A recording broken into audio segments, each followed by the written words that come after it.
Hi guys, today we are going to be taking a look at the backpack from HoverSpeed RC.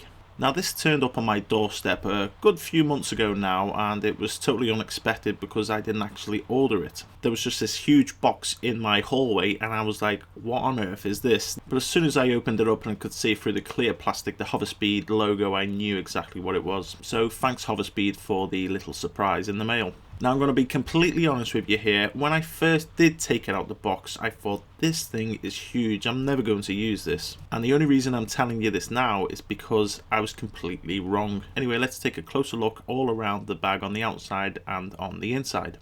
Now I've had this a couple of months and it's been absolutely everywhere with me. And you can see that even in the upright position, the bag tends to keep its shape, and that's because the surrounding wall has kind of like a hard partition to it. So that keeps everything inside nice and safe. On both sides of the bags you can see we've got these netted pockets as well. These are handy for keeping drinks and things in, just because they are so large and easily accessible. And as I spin it round we can check out the back side of this backpack. And we have two large back pieces here just to keep the backpack off of your back. As you can see, the center doesn't actually make contact with your back and the two pieces are separated in the middle. This allows some airflow through the middle to stop you getting a sweaty back in the summer. So opening up the top flap here, this is where I tend to keep all of my tools and things if I need to get quick access to stuff to make any repairs. At the moment it's a little bit empty. I've took a bit of the stuff out because I've been using it on my desktop. However, you can see I've still got a couple of spares in there, including my GoPro mount and a soldering iron and a spare battery for my Futaba radio. It's surprising how much room there is in here. There's several large pockets. As you can see, it goes up to the bottom and also right up to the top, so you can fit some large items in there. I tend to have all of my smaller items in a small case like this just to stop it all flopping around inside the bag. So I keep all extra screws, spare SD card, and most importantly a roll of solder, because it's no good having a soldering iron if you've got no solder. The flap that you lift up to reveal this also has a large netted area. This is where I tend to keep all of my props because I can see straight through the net and pick out the props very easily. Again, I've got some quad props here thanks to Get Props Man over in the US. I will be doing a video on this when I get a chance. But looking at how many props I'm actually pulling out here, you can see that you can really get quite a lot in there. Now you'll notice that I have quite a few zip ties. Normally that's because my GoPro is held onto the quad with zip ties and it tends to break them when I crash. However, I did recently see a really neat trick from BMS Web. In their latest video they were flying with friends when they accidentally got one of the quads stuck up in a tree, and you can see he's using a very long branch to try and get it out. However, later on in the clip you can see that that long branch is made up of many branches all zip tied together to give you a very long pole, which will definitely help assist you getting it out of a very tall tree.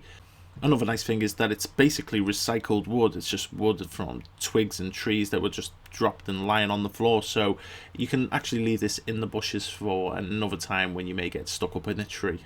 Anyway, back to the bag now. We're getting near the bottom of this netted bag and we've got all kinds of things in there, tools and painkillers and whatnot, so great little bag to have inside there just to grab some of the spare tools.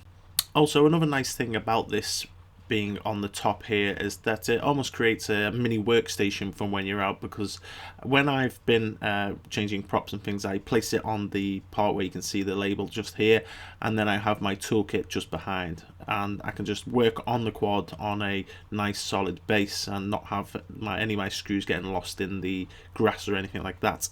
So let's finish off with a quick look inside so I can show you what I keep in here. Just quickly mention that the top is not super solid, but it is a flexible board. This again helps keeping that flap from actually folding over on itself.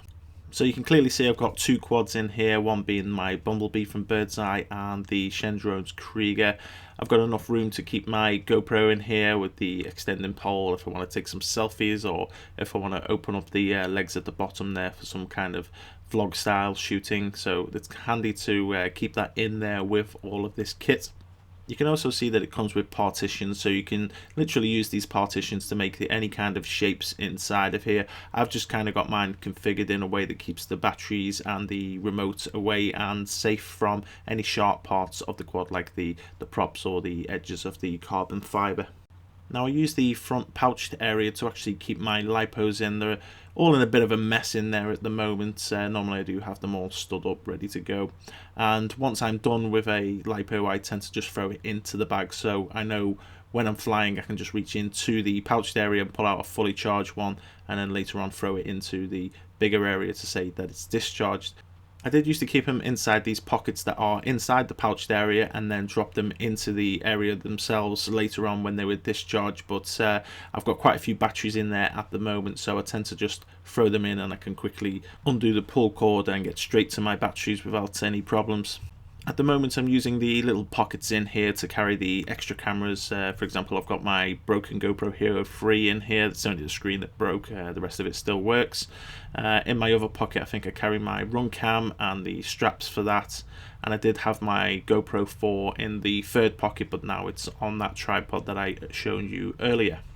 Moving across to the right hand side, we have another zipped up netted pocket. This is where I tend to keep the fat sharks, keeps them safe out the way from anything sharp that may end up scratching the screen.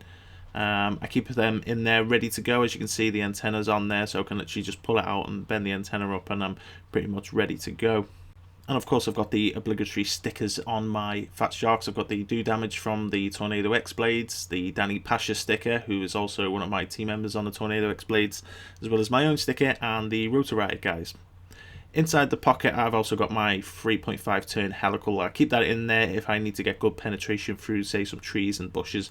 That definitely helps me along. You'll notice I also have one of the batteries for the Eachine 007, because sometimes I do carry that in this backpack as well, just so if I'm in the park I can let passers-by look through those goggles while I'm flying, and they get that experience. And it's good to educate people when you're out flying and let them see that you're not actually there doing any harm, you're just really having some fun. And 100% of the time, from my experience anyway, they've been amazed and stayed and talked to me literally until I've run out of batteries, and then they leave. And finally, in the top pocket is where I keep my Futaba radio. Now, your radios can get broken. You can break your antennas and switches and even the screen, so it's pretty well secure in there. You can see that I pull the pull cord over it, and then it has that partition that goes around the outside to stop anything from bashing into the screen. Now you can put these partitions in any way, shape or form that you choose to. You can see that you do get plenty of them and they bend into all various shapes and sizes. So that is handy if you're not carrying just mini quads in here. You can partition all kinds of different bits off and keep it all safe. You can see we also have some bungee straps in here that come apart. I don't personally use them. The quads sit in there quite snugly, so it's not something that I need to use myself. It's also worth me mentioning that I do actually carry a full-size MacBook in here in case I need to make any changes to any of my quads when I'm out. It's also quite handy because I can keep it inside here and work on the quad, and then when I'm done just close the lid over and no one knows that I've got an expensive computer in here. Well, you do now if you've watched this video. But even with the Mac in position, you can still get access to your batteries, which is also quite a nice thing, that there's enough room in here really to do so many different things.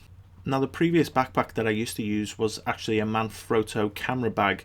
The reason I used this was because I thought if I'm paying so much for a camera bag, which was £120 at the time, then it should last me. But unfortunately, over time, all of the zips and partitions started to break. But the HoverSpeed bag has not broken a single thing, and all the partitions are still perfect. And if it's good enough for Metal Danny and Luke Bannister, well, it's good enough for me. Anyway, that's all for today's video, guys. Thanks for watching. I'll be back soon.